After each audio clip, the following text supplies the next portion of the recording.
اللہ نے اپنے بندوں کی ہدایت کے لیے جن نبیوں کو دنیا میں بھیجا اس میں سے ایک حضرت یونس علیہ السلام بھی ہے، جو مچھلی والے نبی کے نام سے مشہور ہے کیونکہ آپ نے 40 دن مچھلی کے پیٹ میں گزارے تھے۔ چلیے جانتے ہیں کہ آخر کیوں حضرت یونس علیہ السلام کو مچھلی والے بابا کہا جاتا ہے۔ اللہ نے آپ کو لوگوں کی ہدایت کے لیے نبی بنا کر بھیجا۔ اس وقت آپ عراق کا ایک شہر نینوا میں نبی بن کر آئے، مطلب اللہ نے آپ کو نینوا شہر کے لیے نبی چنا۔ آپ کا کام تھا لوگوں کو ہدایت دینا، انہیں ایک اللہ کو ماننے پر راضی کرنا اور بت پرستی سے ان کا دھیان ہٹانا۔ آپ نے آپ کے شہر کی بستی کے لوگوں کو ایک اللہ کی عبادت کا پیغام دیا اور بت پرستی کے لیے منع کیا، لیکن وہاں کے لوگوں نے آپ کی بات نہیں مانی اور انہوں نے آپ کو بہت پریشان کیا۔ نتیجتاً انہوں نے اپنا شہر چھوڑنے کا فیصلہ کر لیا اور لوگوں کو بولا کہ میں یہاں سے جا رہا ہوں، لیکن اگر تم نے بت پرستی کو نہیں چھوڑا تو بہت جلد اس شہر پر اللہ کا بہت بڑا عذاب آ جائے گا۔ یہ کہہ کر آپ یعنی حضرت یونس علیہ السلام اپنی بستی سے نکل گئے اور دوسرے دیش جانے کے لیے کشتی پر سوار ہو گئے، لیکن کشتی کچھ دیر بعد بیچ ندی میں پہنچی تو ڈوبنے لگی۔ تو کشتی چلانے والے نے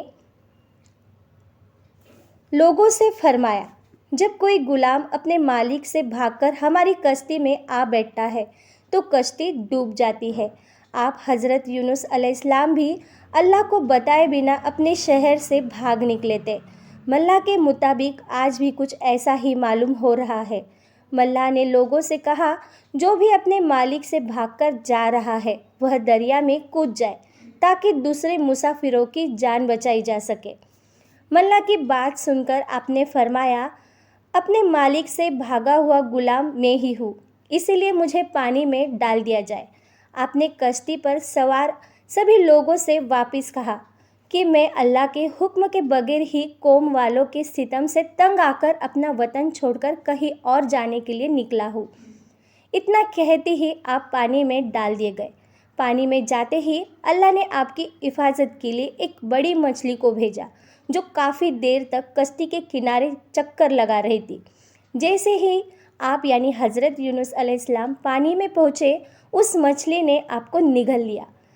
اللہ نے مچھلی سے فرمایا، جس کو تو نے نگلا ہے وہ تیری روزی نہیں، بلکہ میں نے اپنے نبی کو تیرے پیٹ میں ان کی حفاظت کے لیے پہنچایا ہے، انہوں نے کوئی نقصان نہیں پہنچنا چاہیے۔ چنانچہ آپ 40 دنوں تک اس مچھلی کے پیٹ میں رہے۔ اللہ مچھلی کا پیٹ اس طرح کانچ کی طرح صاف کر دیا تھا کہ آپ مچھلی کے پیٹ میں رہتے ہوئے بھی سمندر کے اندر ہر طرح کی چیز دیکھتے اور اللہ کی تسبیح بیان فرماتے۔ آپ مچھلی کے پیٹ میں رہتے ہوئے لا الہ الا انت سبحانک انی کنت من الظالمین پڑھتے رہے۔ اس تسبیح کی برکت سے اللہ کریم نے آپ کی ساری مشکل آسان فرما دی اور اس کی بدولت آپ کو 40 دنوں تک ہر وقت سکون ملتا رہا۔ پھر مچھلی کو اللہ کی طرف سے حکم آیا کہ جہاں سے تو نے حضرت یونس علیہ السلام کو نگلا تھا انہیں وہیں جا کر اپنے منہ سے نکال دے۔ اللہ نے فرمایا، اب میں ان سے خوش ہوں۔ وہ یعنی حضرت یونس علیہ السلام اللہ کے دیے امتحان میں پاس ہو گئے تھے۔ اللہ کا حکم پاتے ہی مچھلی نے آپ کو کنارے پر اگل دیا۔ اس کنارے پر اللہ نے آپ کے رہنے کے لیے ایک پیڑ پیدا فرما دیا اور آپ کی خوراک کے لیے ایک ہرنی کو آپ کے دودھ پانے کے لیے کہہ دیا۔ کچھ دنوں کے بعد آپ اپنی بستی کی طرف پھر لوٹے، تب وہاں پر آپ کو ایک گوالا ملا۔ آپ نے اس گوالے سے فرمایا کہ یہاں پر کوئی عذاب آیا تھا کیا؟ اس گوالے نے آپ سے فرمایا کہ یونس نام کے ایک شخص نے کافی دنوں پہلے ایک بات کہی تھی کہ اگر بت پرستی یہاں کے لوگوں نے نہیں چھوڑی تو اس شہر پر اللہ کا بہت بڑا عذاب نازل ہوگا۔ آپ نے اس گوالے سے فرمایا کہ کیا ایسا ہوا تھا؟